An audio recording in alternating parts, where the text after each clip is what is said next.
Boa tarde para você que acompanha Notícias Agrícolas. Eu sou Virgínia Alves e nosso destaque agora, claro, que é mercado de café. Nós vamos conversar hoje com o Rabobank, que divulgou uma nova estimativa de safra para a safra 22 do Brasil. O Rabobank girou, então fez aquele giro nas principais regiões produtoras e traz novidade ao mercado. O mercado já reagiu a esses números. Sentiu um pouco de surpresa quando o Rabobank divulgou, embora não tenha tido muita mudança em relação à estimativa de safras divulgadas no ano passado pela consultoria. Mas para a gente entender o que isso significa na prática, convido aqui agora então Guilherme Moria, que fala com a gente direto de São Paulo. Seja bem-vindo, meu caro.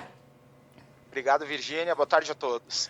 Vamos lá, então. 64,5 milhões de sacas para a safra 22 do Brasil. Guilherme, o mercado reagiu, fato é, o número chamou a atenção, mas a gente conversava aqui antes de entrar ao vivo, não teve muita alteração em relação àquele número divulgado em novembro, né? Qual é que foi a surpresa para o setor? Exato, Virgínia. No ano passado, a gente já vinha trabalhando com o número aí na casa dos 63,5 milhões de sacas, né? 42 milhões de arábica e 21 milhões e meio de conilon. A gente já vinha aí com uma estimativa, vamos dizer assim, um pouco conservadora para o arábica, né?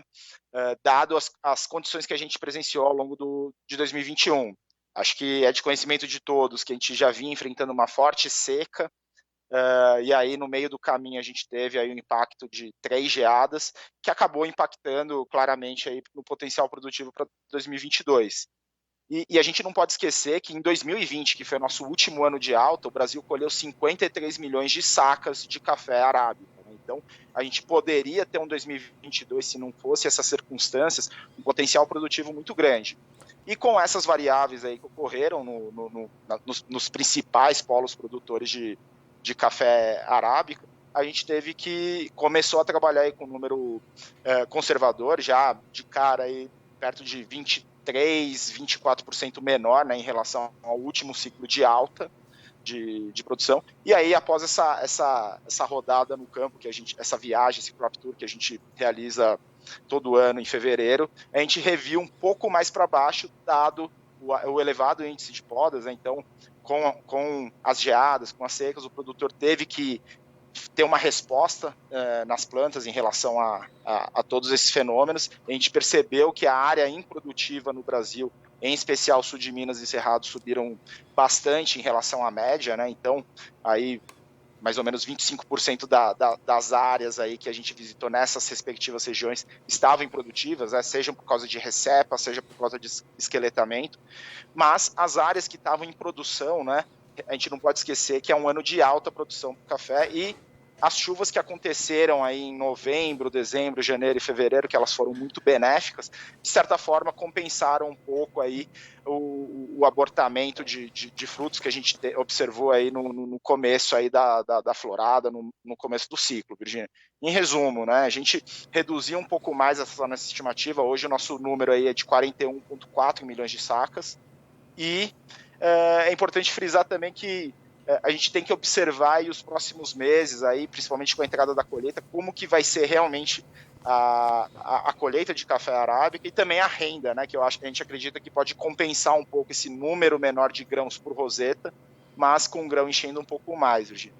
Do lado do café conilon, eu acho que a gente revisou para cima o nosso número, que a gente observou nas principais regiões produtoras de café conilon, em especial no Espírito Santo, foi uma condição vegetativa muito boa, uma condição produtiva também espetacular, e aí a gente fez com review um pouquinho para cima aí o nosso número aí na casa de 23,1 milhões de sacas, né, totalizando o valor de 64,5. E Guilherme, é claro que a gente tem uma noção de quais foram as regiões mais afetadas com todos esses problemas climáticos, mas nessa visita de vocês, né, alguma se destacou? Eu pergunto isso porque a gente tinha até então a informação de que sul de Minas é drasticamente afetado, Cerrado Mineiro e Alta Mogiana. Continua com esse cenário? Melhorou essas chuvas do começo do ano, né? Trouxeram alguma expectativa mais positiva quando a gente já fala para 2023? Então, Virgínia, realmente quando a gente olha as lavouras, né, para esse ano de 2022, existe aí um percentual de áreas improdutivas, né, bastante elevada comparado com a média para as regiões. Eu acho que essas regiões que você já destacou, né, o Cerrado, o sul de Minas e a Alta Mogiana, realmente foram as regiões mais impactadas, né, primeiro por conta do clima seco, mas também por conta das geadas, né? Se a gente for, por exemplo, olhar para a região da Zona da Mata, né, ou Matas de Minas, a gente vai ver que realmente a gente fala que as lavouras na região, lá em particular, elas estão em meia carga, né? Então, o índice vegetativo em todas elas, né, por conta da chuva, ela está muito vigorosa, ela se recuperou bem, e aí a gente acredita aí que para um 2023 a gente tem um potencial aí semelhante ao desse ano, ou dependendo das condições, né, que dos próximos meses, até de aumentar um pouco a produção, Virgínia. Guilherme, agora você falou para a gente um pouquinho do lado produtivo, mas e do lado do mercado? A última vez que nós conversamos, o cenário era para preços firmes, mas com esses fatores externos, como guerra, Covid, de certa forma, ainda impactando, poderiam movimentar bastante ainda o café, que por si só já tem uma movimentação bastante expressiva, né? Continua assim? Tem alguma novidade? Assim, Virgínia, do lado da oferta, eu acho que a gente já discorreu muito bem. Eu acho que o mercado, como um todo, continua sabendo do potencial. O nosso número não variou muito de acordo com a última expectativa que a gente estava trabalhando em novembro. E os outros fundamentos, eles permanecem. Então, a gente tem uma oferta aí limitada, não só do Brasil, mas também em outras regiões produtoras de café, como a Colômbia, que já vinha levantando essa hipótese aí de reduzir um pouco para esse atual ciclo. A gente tem os problemas logísticos que, embora tenham melhorado nos últimos meses, ainda precisam evoluir mais para melhorar esse fluxo, né? O café sair da origem para o destino, né? Para a região consumidora, isso ainda tem que evoluir um pouco mais, sim. E acho que o terceiro ponto, que foi uma novidade, né, do último mês para cá, que é essa circunstância do conflito entre Rússia e Ucrânia. Aqui no Brasil, ainda, para o mercado de café, acaba afetando mais do lado preocupações relacionadas à demanda, mas a gente não pode esquecer do lado da aplicação de fertilizantes. Então, a gente é um país que demanda bastante produtos, especialmente os potássicos da Rússia, né?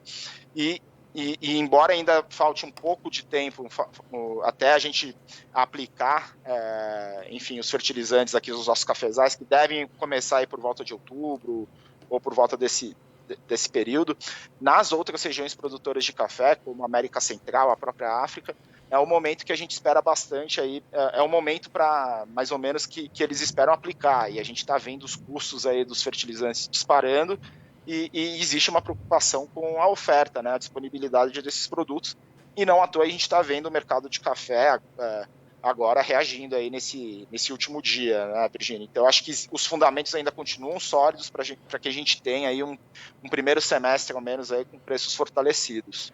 Você tocou num ponto que eu queria falar com você, Guilherme, que é a questão da logística. Porque até então nós tivemos aquele pico do problema no ano passado, mas as coisas estavam se reestabelecendo, né? Aos poucos, mas estava acontecendo. Aí estourou a guerra, voltou toda essa preocupação em questão de logística, e nós tivemos recentemente também aumento de casos de Covid na China, que pode ser que trouxe bastante movimentação, porque a gente esquece, né, Guilherme? Mas o problema começou justamente há 2 anos atrás por conta de lockdown, enfim. Tiveram que tomar essas medidas, né, para conter o vírus, mas enfim.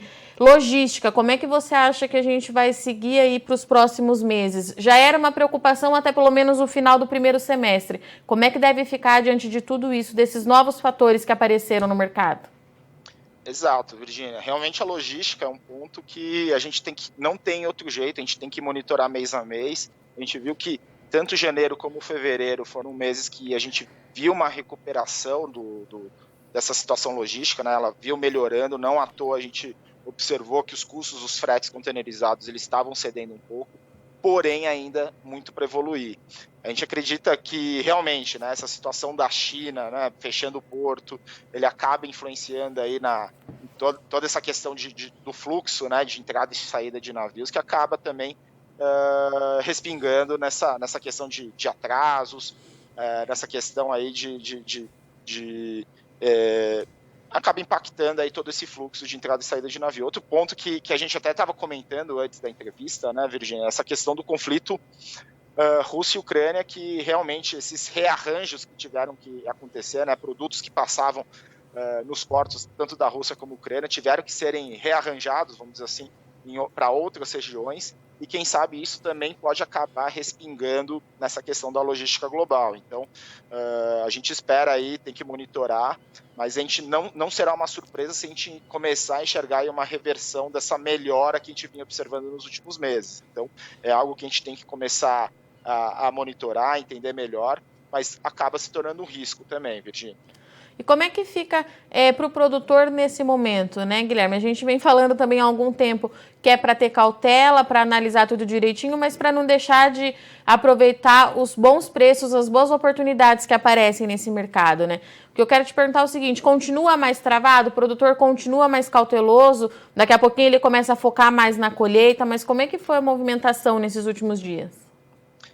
Exato, Virginia, acho que um grande ponto é que o produtor viu o café a R$ 1.500 e quando ele vê agora perto de 1.200, naturalmente ele tende a segurar um pouco mais esse café, porque ele tem essa expectativa que do lado da oferta não mudou muita coisa, né? Então ele continua com essa expectativa baixa de colher café esse ano, e aí ele continua um pouco travado, mas eu acho que a partir do momento que a nova safra começar a chegar no mercado, ele vai precisar aí a começar a se desfazer ou vender um pouco mais, escoar a sua produção para entrar produto novo dentro dos armazéns, dentro do estoque, né? Então, acho que aos poucos, nos próximos meses, a gente espera aí uma melhora nesse fluxo aí, começar a agitar um pouco mais esse mercado comprador e vendedor.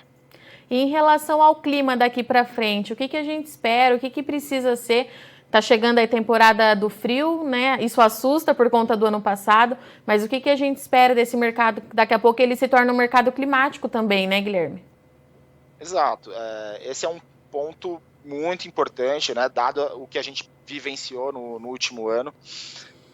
A gente acredita que nos próximos meses a tendência é que pare de chover e se tudo der certo, né, até é bom que pare de chover um pouco para favorecer as atividades de colheita e pós-colheita, então para favorecer a qualidade. E aí julho vai ser um mês aí de muita expectativa, né? Será que a gente vai ter um outro evento climático que nem a gente teve ano passado? E aí que o produtor que tiver um pouco mais de paciência, já vendeu uma boa parte da produção dele, né, e já tem um promédio bom, pode sim querer esperar um pouco mais e ver essa volatilidade no meio do ano, que eu acho que qualquer temperatura aí um pouco mais fria, tal, tende a movimentar um pouco mais o mercado, criando aí oportunidades para comercialização. Porém, acho que um ponto importante, Virginia, é para o produtor entender o quanto que ele já comercializou para não perder essas boas oportunidades aí que vão surgindo aí ao longo dos meses, né? Então, ele ter ciência que o preço do café está num patamar aí razoável, não está no melhor momento, né? Que nem a gente já viu antes, mas ele não está ruim. Então, a partir do momento que o preço do café cria oportunidades, o produtor tem que estar muito atento, lógico, sempre prestando atenção no seu custo, mas para não perder determinadas oportunidades nessa volatilidade que o mercado do café proporciona. Perfeito, recado dado.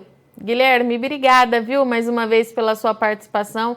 Deixo o convite aberto, você sabe que você é muito bem-vindo aqui para falar com a gente de café e é sempre muito bom conversar com você, meu amigo. Até a próxima. Até a próxima. Boa tarde. Portanto, mercado de café com Guilherme Moria, representante do Rabobank, que trouxe para a gente aí esse número, nova estimativa de safra da consultoria, com 64,5 milhões de sacas de café. Esse número representa 41 milhões de sacas para o café arábica e 21 milhões para o café conilon. Então, o que o Guilherme trouxe para a gente? O café arábica vai se consolidando com uma produção abaixo do que era esperado há algum tempo atrás, mas as condições das lavouras elas são positivas para 2023, enquanto no conilon a qualidade da lavoura, o que eles viram aí nesse giro pelo Brasil, é mais positivo e por isso que teve esse incremento na produção. Em relação ao mercado, o fundamento continua sólido, apesar dessas baixas que o produtor vem observando nas últimas semanas. Nessa quarta-feira, dia 30 de março, o mercado subiu um pouquinho, reagiu. Mas o Guilherme explicou para a gente que fundamento continua sólido, mas guerra, logística e Covid também deve continuar dando essa volatilidade aos preços de café. Mercado aqui, então, segue bastante movimentado, o produtor tá mais cauteloso, mas o Guilherme é mais um analista de mercado que trouxe para a gente que o produtor precisa continuar participativo para aproveitar as boas oportunidades que devem surgir aí nos próximos dias. A gente sabe que daqui a pouco o produtor começa a focar na colheita, mas o mercado de café continua oferecendo boas oportunidades, o produtor precisa ficar atento a isso. Bom, eu agradeço muito sua audiência e companhia, mas não sai daí que a nossa programação continue e já já a gente está de volta. Participe das nossas mídias sociais, no Facebook, Notícias Agrícolas, no Instagram, @Notícias Agrícolas e em nosso Twitter, @Noteagri. E para assistir todos os vídeos, se inscreva no YouTube, na Twitch, no Notícias Agrícolas Oficial.